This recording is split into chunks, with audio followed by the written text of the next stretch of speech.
the Strategic Hotbox with Dr. Brandi Luv Stankovic. Discussing leadership, business, and how to take control of your life and achieve greatness. From the streets of Las Vegas, energized, informed, and never diluted. It's time to kick some ass. Hey, it's your girl, Dr. Brandi Stankovic. You're with me on the Strategic Hotbox, and I've got my boy, Torrian Scott. I'm so excited that you're here. Hello. Hello. It's so good to be here as well. All right. Finally in Vegas, live and in person. Right here, and I'm loving it being with you. Well, we're going to talk today about leading ain't easy. Let's get started. At the Strategic Hotbox, we learn, we love, and we kick ass, as you know. And leadership, I feel like, has been the central theme to a lot of the conversations that we've had. And in general, leadership would be a lot easier if there weren't people involved. Right? It would be a lot easier if there weren't people that were following. And I think that leadership in general is daunting, and how we go about that is really what the challenge is. Just like in life, leadership, we have to have some sort of purpose. Like, why are we doing it? Sometimes we fall into that purpose. We naturally become somebody that where people look to as a guide. Maybe we're in it as a parent or a mentor, or maybe we're pushed into it because there's no one else that's willing to do the tough work or willing to step up to the challenge. And sometimes we want it. Sometimes we want to be that person, and we're working towards something like that. In Simon Sinek, Start With Why, a lot of us are familiar with that book. He prefers that people start with that why and finding that reason that we're going to that purpose that we have in why we're there to begin with, and it can help us in our organizational messaging. It can help us in our own leadership paths. And I think that that's really important as we go forth in our own lives and discovering the inside, discovering the reason we get up during the day, what really gets us going, where that energy is not forced, where that energy just comes organically, where it just builds momentum within us. John Addison, the former co-CEO of Primerica and author of the book Real Leadership, gave some insight that I just thought was really powerful in saying, decide who you are and make a decision about who you are and who you essentially want to be, and then be peaceful with that. It's like allowing you to develop a peaceful core, work on that emotional intelligence, which I believe very strongly in. Focus on what you can control, not necessarily things that are so often out of our control. Eliminate some of that noise to allow us to have a bit more of an inner calm or peace. And thus, by those things, we can become a bit more of a lighthouse for the people around us and creating the focus. You may remember in the 3-year episode, Tobias Kennedy that was here was talking about driving in a car and the headlights only reach so far. And I've really thought about that metaphor a lot in my recent leadership roles, in the fact that you won't always see hundreds of miles ahead. You won't always even see a mile ahead.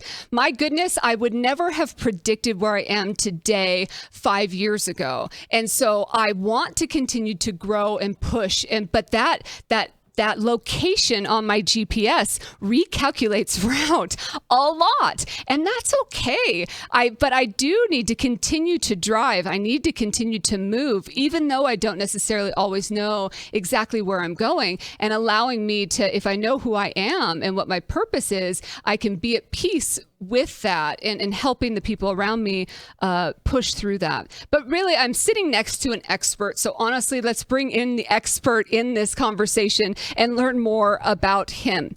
I'd like to formally introduce you to Torrian Scott. He is a speaker, mentor, coach, and he's got 20 years of leadership experience, more than 20 years. He's a president of Masters in the Marketplace, empowering leaders to manifest their individual and organizational impact. He's an author of Running After Destiny, a journey to a place called there. And I was doing air quotes for anybody that's just listening to us today. He's got a bachelor in business management. He's a licensed minister as well, which is really cool. And a beautiful wife and 3 kids at home. So you are busy, my friend. Very, very busy. Welcome. Thank you so very much. Tell us about you. Well, I am a lover of people. I love people. And, many people don't start off with that. But I feel like I really have this huge love of where a person starts and where they can actually go. As you just said, I am a husband. I am a father. And I love just to laugh, and I love to see people literally live out their given purpose and develop their potential as well as live in their destiny. So it's a pleasure and honor to be here. Well, thank you for being here. Are you a hugger? I am. I feel like hugger. that goes hands in hand with being a lover of people. It is. I am a hugger. I will literally hug you in the middle of the street. Well, you are also a very incredible and beautiful presence. And so it has to be, some people have to be like, wow, and the hugging and that kind of thing. So it's an amazing opportunity for you to share that love.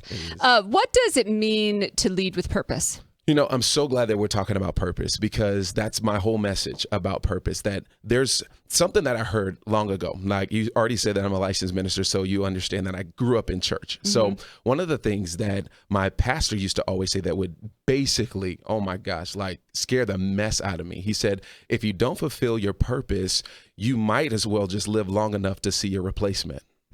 And that was huge for me, because I recognized that I wasn't an accident. And for a person that wasn't necessarily born in a regular family, if you will, my mom had me when she was 19. Basically, my mom and my dad went to the prom, and boom, here comes this 9 months later, here comes a 6'2" chocolatey epidermis that sits in front of you right now. So not all 6'2" of me at that time. But I love talking about that, because society would say, oh, your dad didn't want you, so you must be an accident. Your mom, didn't plan you, so you really don't have a purpose.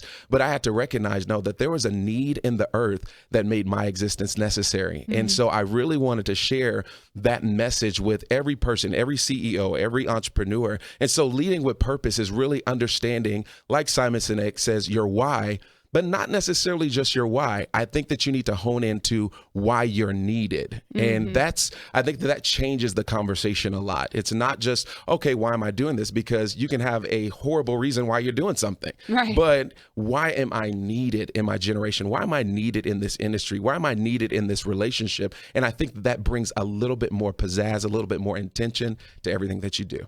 Yeah, I love that too. And it's not just the what's in it for me, it's in the what's in it for the individuals around me or the organizations that I'm working for. That's right. We're all servants. We really are all servants. I need to serve my gifts, my talents, my energy, my perspective with you, because guess what? You have the same thing for me. You can share all the things that you've had the opportunity to experience with me as well. So we're all serving one another in this whole thing we call life.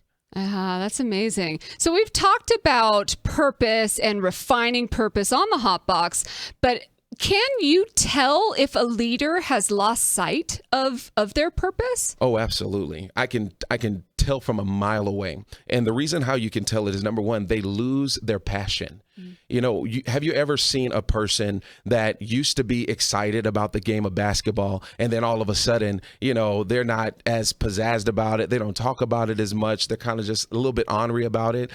They've lost their passion. And also a person who's lost their interest in something, and you say passion and interest. Passion really is the energy behind it, but their interest in it, what it is, it's the actual development of their focus, the development of their intention. I mean, when you're interested in something, you pursue it, you go after it, you learn all that you can about it. And so when a leader is not inspired, when a person is not passionate, that person has really lost sight of their purpose or their need for their relationship or their organization. Yeah, no doubt about it. And yeah, because when somebody is into something or they love something, they give themselves to it. That's right. They do. I mean, think about relationship, right? Mm-hmm. So we're not just talking about business, but think about business is relationship. Every relationship that you're in, every person in that relationship, or the 2 people or the 3 people, I don't know, but all the people in the relationship or the organization must have an understanding. I'm needed here. I'm wanted here. I'm of value here. And that's what keeps it going. Yeah, no doubt about it. And when relationships are fresh, sometimes that value, that purpose is much clearer in somebody's mind. So whether you're first dating somebody and there's that excitement, or whether you're a brand new employee and you know you were just maybe recruited, and so you feel that fresh kind of excitement, and we can lose that after a while. One of the things too that is a phenomenon of business today that is maybe a pet peeve of mine of recent is that some people feel entitled to be motivated, or entitled for someone else to tell them their purpose, like sit in back of a room and say, okay, I'm ready for you to inspire me. Like it's on you to get something more out of this world. That's right. And I believe that you have to take 100% responsibility for that, because here's what happens. And the reason why most people lose their passion is because they are a victim of the culture of the organization. Now, here's what happens in every relationship, in every organization.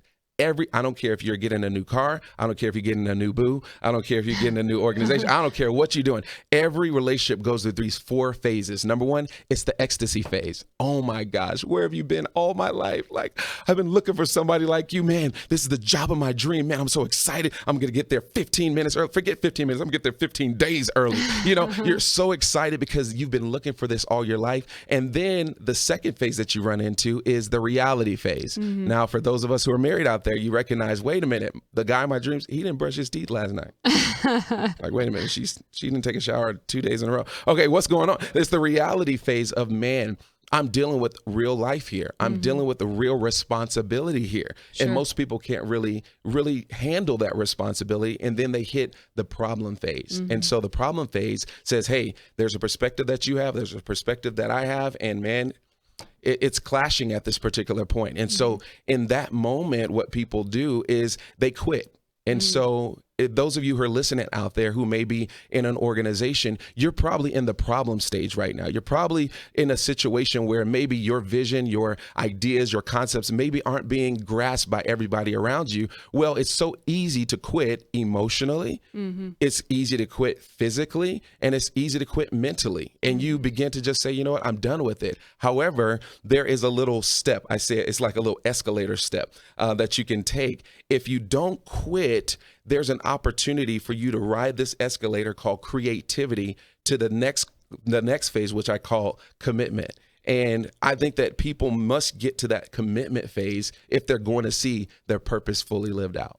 And, you know, people can go in and out of those phases if you think about it, right? So the ecstasy phase can be short-lived, or it can last for a very long time. You know, the problem phase, people can go into that. The reality can almost bring into the problems fast if something occurs in an organization, or they're hit in the face with the reality a little stronger. And then we can say I'm committed, but then pop back into problems, and then pop back into, you know, and so it's a constant kind of evolution within those as well. Absolutely. But I think that it's about the awareness of those steps and being very much aware of where you are in this step. And it's okay to be in what step you are in. If you are in ecstasy, cool. If you are in problem stage, okay, cool. Let's figure out how to get to the commitment phase. Yeah. And is there a pill you can take to stay in the ecstasy phase? Oh, absolutely. I don't know if they sell it on the real market. Maybe it's a black market. Okay, got it. Well, you do hook me up with that number after the show, if at all possible. So how can organizations then work towards creating a culture for this type of purpose-driven leadership? Culture. I love that you use that word culture, because culture, traditionally defined, is a set of core values, core beliefs, core vocabulary, as well as actions that define a social group, basically. And so if you would just kind of break that down, what a culture is, it is, number one, it's belief. And a belief is a core conviction in something that you hold dear to, you know? And so if an organization has a core belief of customer service, wow, their vocabulary and their behavior is going to actually follow that. So within a culture, you have belief, you have vocabulary, and you have behavior.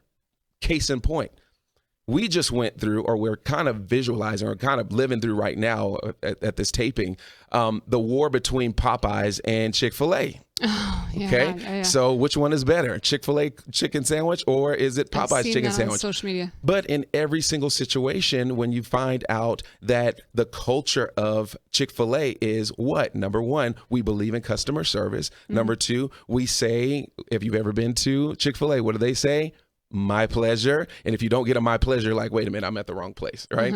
And then also it really follows up with their behavior. So every time you go, you always know that you're going to get customer service. You know, you're always going to get a good attitude. You always know that you're going to be taken care of. However, with Popeyes at this particular point, you can drive up right now trying to get you a chicken sandwich. It doesn't matter. They will have a cardboard box outside that says no sandwiches left. You know, there's no customer service. And as a result, that culture is defining their productivity. And so in leadership, when we're talking about culture, how can a culture, change and make the shift? You got to go back to the beliefs. You got to go back to the words, the vocabulary that you're using, and you got to go back to your behavior. What are you actually doing? So I've never eaten at either of those locations, and so I think to myself, amazing. But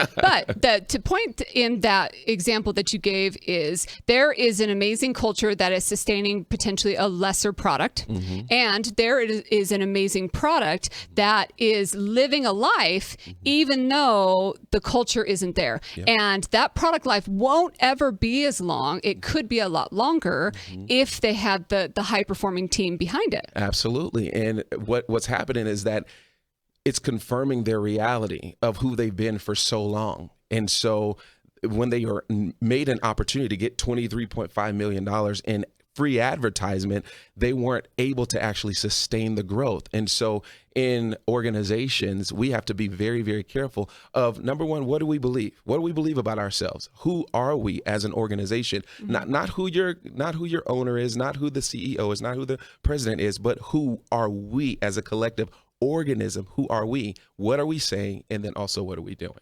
And what do you do if you find yourself in an organization that doesn't have the same shared values that you do? And let me give you an example. So I worked at a institution years ago where the CEO didn't have kids, had a very kind of individualism drive. And when I was younger, that was great. And then I started a family, got married, and I was having a baby. And I found it so difficult to ask for time off, to then be pregnant and do all those things that were normal steps of my life, or might be normal steps of other people's lives. But it was really hard at that organization. And I ended up ultimately finding that wasn't the place for me. So what does someone do? And it's an obvious example. What does someone do when it's a little less obvious, but there's an alignment kind of disruption of I values? think that number one, what they need to do is quit like you did. I think that if an organization doesn't align with your values and where you're trying to go, you're wasting precious time and resources and energy that you could be spending elsewhere. If you recognize that an organization is not for you, bite the bullet. And yeah, I know that you may need the money. I know that you may need the opportunity. However, there's ways around that. I mean, you can make a step to get into another position or another opportunity. Now, changing a culture. I've been in the same situation with you. Not necessarily, it wasn't like a family oriented situation, but very toxic organization, as far as some of the things that were in place. And so what I had to do is I had to change my perspective, and I had to say, you know what, I'm not going to be a victim to the culture. Because this is one of the things that I know about leadership, and this is what I teach all the time, is that leaders don't reflect their environment, they infect their environment. Okay? So you can't just go and say, oh, well, this is who I am because this is who I have to be here. No, you don't have to necessarily be that person here. You can infect your environment. And so what I began to do is I began to build a team culture, and a culture that was never, I don't say never, it was not a team culture at that particular time. I said, no, we're gonna actually bring people together. And as a result, what happened is we began to infect the environment. And then I think number 3 is you got to be patient. It's not an overnight thing. If you're a person and you say, I know that I'm needed in this organization, maybe we don't align right now, but I know that I'm needed. Take the time to be patient, to know that your ideas are not automatically going to come up. You know, it takes about 20 years to become an overnight success. Yeah, no doubt about it. So, you know, you just have to be patient a little bit. And I say this all the time, is that it takes about 2 or 3 people to change a culture. Mm-hmm. It doesn't take everybody. It takes about 2 or 3 influential people that say, hey, listen, this is how we're going to operate. This is how we're going to do it. And as a result, those seeds of greatness, those seeds of service, those seeds of purpose begin to actually germinate and bring forth a good harvest.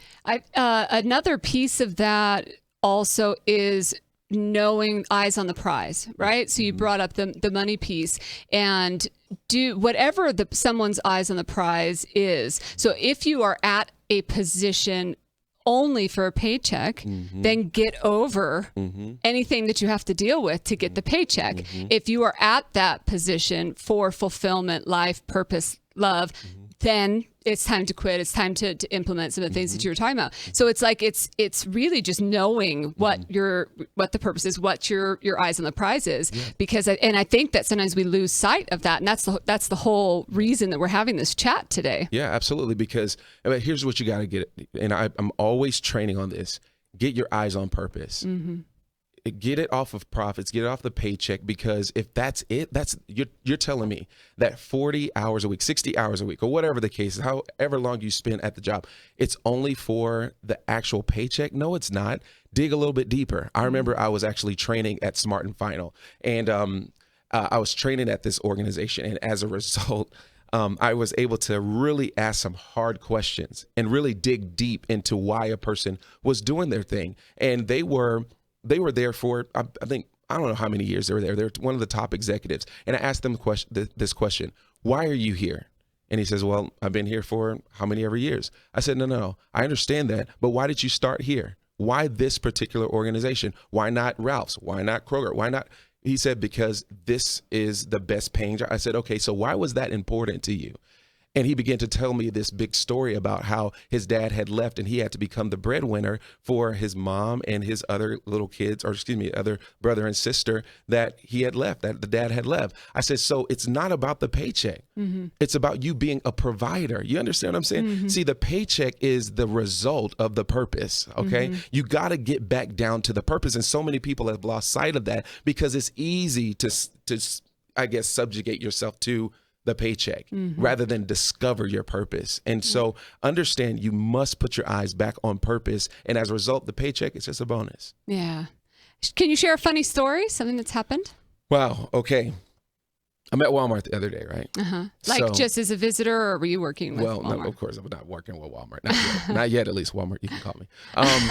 But no, just as a visitor, just, shopping, getting some things for my kids and everything like that, right? So I'm on this aisle and I'm getting everything, and this lady, I noticed this lady out of my side of my, peripheral. And I was like, okay, I've seen her. Okay. So I go to another aisle and I see her again, and she's kind of almost like following me, And so I go to another aisle just to think that, I'm just kind of perusing around, and she follows me again. And I'm just like, okay, what is up with this lady? Now, she's an older lady. And so she comes up and she says, you've probably seen or probably recognized that I've been following you. And I was just like, well, yeah, a little bit. Yeah. And she says, well, you remind me of my son. And I was like, oh, I said, well, he must be handsome.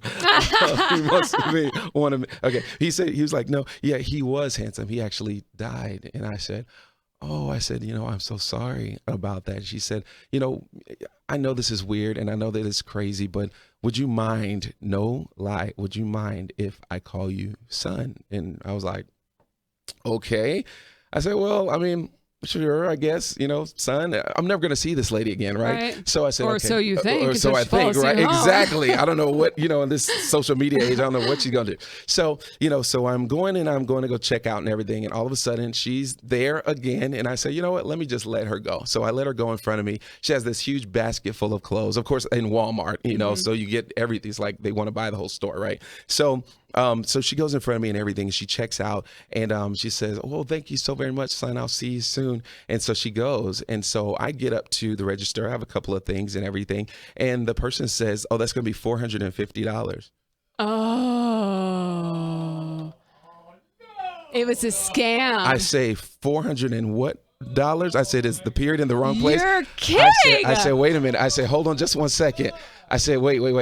She said, well, that's your mom, right? She just calls you son. Isn't that your mom? I said, no. I said, that's not my mom. And so I proceed basically to run out of Walmart at this particular point and run after this. This lady is in high step to her car. She is running. She gets to her car. She's throwing everything in her car. And I said, lady, what are you doing? These people are, now loss prevention is coming. They're probably about to call the cops and everything. And she's literally she's like, no, son, you said that I said, no. I said, I'm not your son. What's wrong with you? So she gets in her car and everything. And so I'm pulling on her arm. And I'm like, lady, you're going to have to come out because these people are going to try to, confiscate me. Wow. You're going to try to arrest me. And so, she gets in and I'm pulling on her leg. And I'm like, I'm pulling on her leg. She was like, no. And I'm pulling on her leg just like I'm pulling your leg. I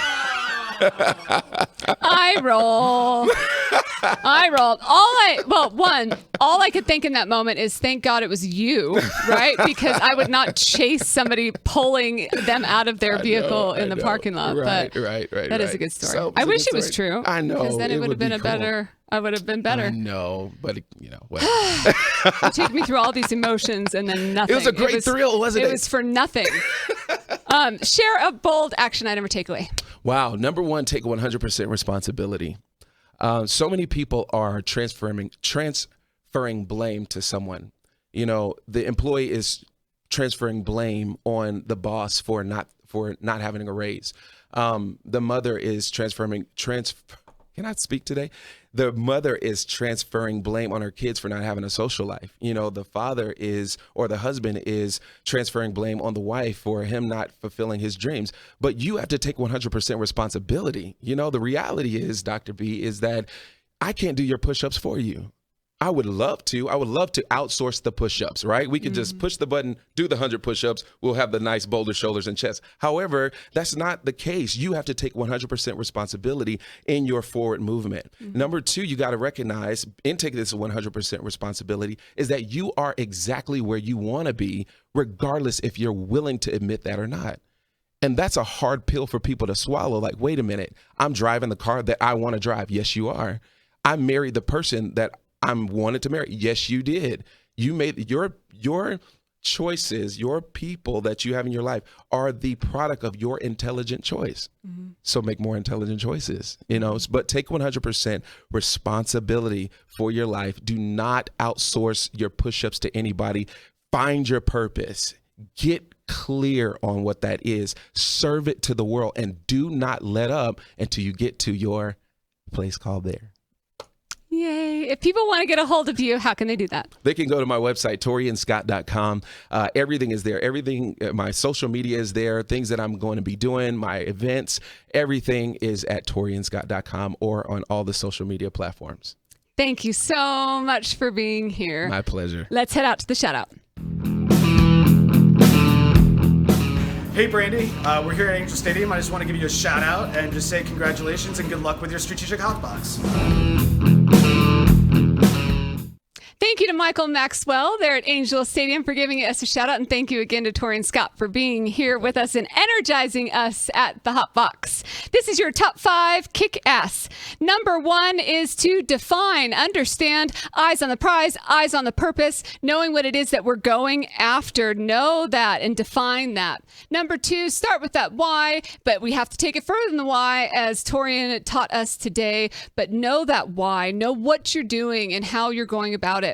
Number 3, ask who am I? Who am I in this journey? How can I define that?